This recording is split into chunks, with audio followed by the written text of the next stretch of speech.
My name is Samantha Magdaleno, and I'm running for state representative. The culture of my district is majority people of color, majority long-term residents of Ecorse, River Rouge, and parts of Detroit. There's a ton of businesses.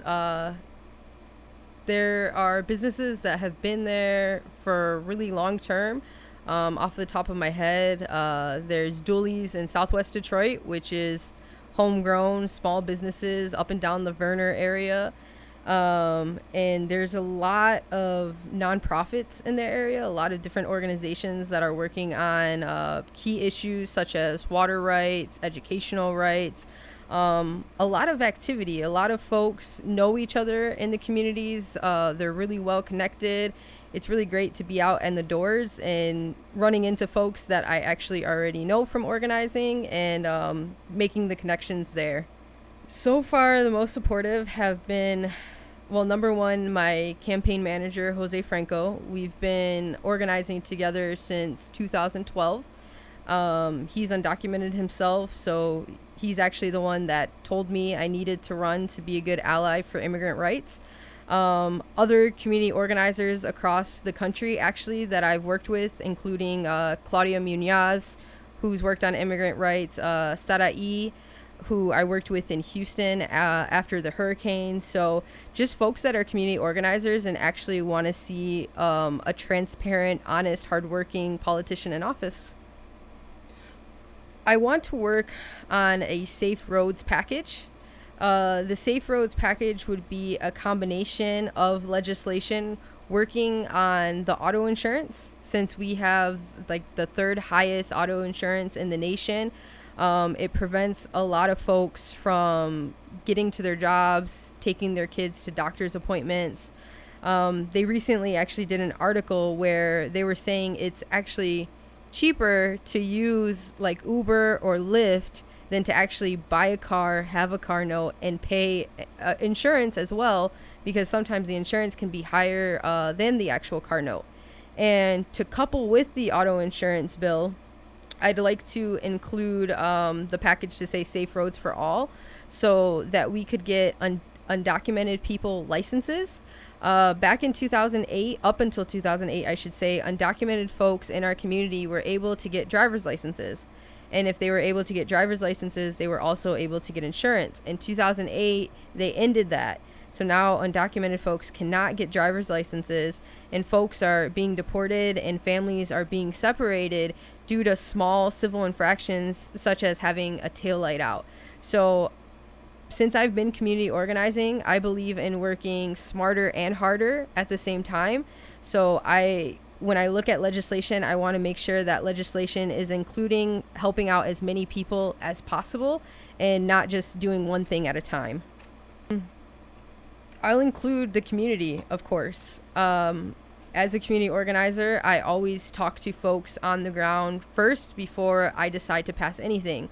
So anything that I work on, I'm going to be asking all of the community in River Rouge, Ecorse, and Detroit what their opinions are. I'll make sure that I'm having constant like open door policies where folks can come in, they can tell me their issues, they can give me feedback if I'm deciding to go with legislation. I'll of course go to the grassroots leadership in each of the communities and ask them what they think is best, because they're the ones that are on the ground also talking to the folks. And sometimes honestly it's hard to find a time that works for everybody. Some folks work, on weekends, some folks work on weekdays. So making sure that I'm having as much conversation as possible though. So that way I'm doing what needs to be done. As far as recruiting businesses and political folks, just making sure that I'm honest and I'm authentic and showing them statistics. I believe in statistics and showing them that, this is why we're pushing this. These are the trickle effects. And sometimes folks don't even stop to think. They think that something is too small and they don't want to work on it. But something small might make a huge difference to a certain community. So, for example, in Southwest Detroit, there were parking meters put up on Verner Highway. And in Southwest Detroit, that's where all the small businesses are. And in that neighborhood, people can't afford the high parking meter prices. So I actually went out, I did a survey of over 1,000 people.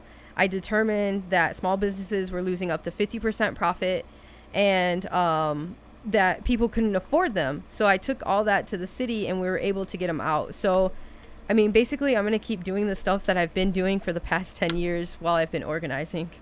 The same ways that I've been engaging this entire time, I'm going to still be working on leadership programs. This year is going to be my 4th year actually running summer youth program / summer community organizing fellowship. So I've been doing that for the past 4 years. For the past 10 years, I've been working on any social justice issue. I've had folks call me from Flint, Houston, Standing Rock, and North Dakota to come out there and to help them organize their communities on a variety of different topics. So I plan on just continuing that.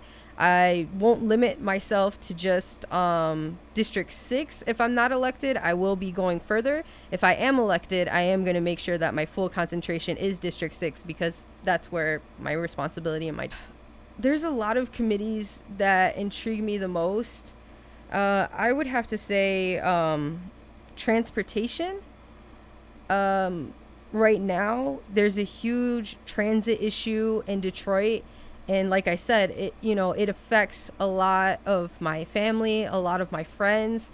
And we need to resolve this, because 70% of our jobs are going to non-Detroiters. And there's a plethora of reasons for that, but one of them is transit. Transit is huge, and we need to make sure that we're addressing that. Doing the same thing, engaging and talking to the residents. I plan on going door to door while I'm actually in office. I want to strategically plan out all of the precincts, and not only just do like coffee hour events, but I actually want to door knock as well, at least once a month, if not more. But going out for hours and just knocking on residents' doors and asking them, how is it going? How are you? Leaving my contact information and letting them know, this is how you're going to tell me the issues. Making sure that my staff is friendly with them, that my staff is taking great notes, so that way I can review it and that way I can stay in contact with them. I'm still going to be offering community organizing trainings. I don't think that's something that I can ever stop doing, because I believe in empowering people. So if I'm really going to walk the talk, I can't get in office and just stop what I've previously been doing. When we first designed this country and we designed elected official positions, even the presidential position was not meant to be a full-time job. It was meant to be a part-time job. That's why in the beginning, a lot of folks were like lawyers, because they did like, their lawyer stuff, and then they did Congress, and they were able to self-sustain themselves. But it wasn't supposed to be just like you get in office, you're there forever, and you sustain yourself with these huge salaries. So I believe that I'm going to give an adequate amount of time looking in Lansing and working on stuff like that, but I'm also going to be staying true to my roots, doing community organizing. I'm still definitely going to be mentoring youth and making sure that I'm still doing some sort of mentorship every summer as well. They can go to samfor6.com, which is my website, or Samantha Magdaleno for state representative on Facebook. They can also email me at samfor6.com.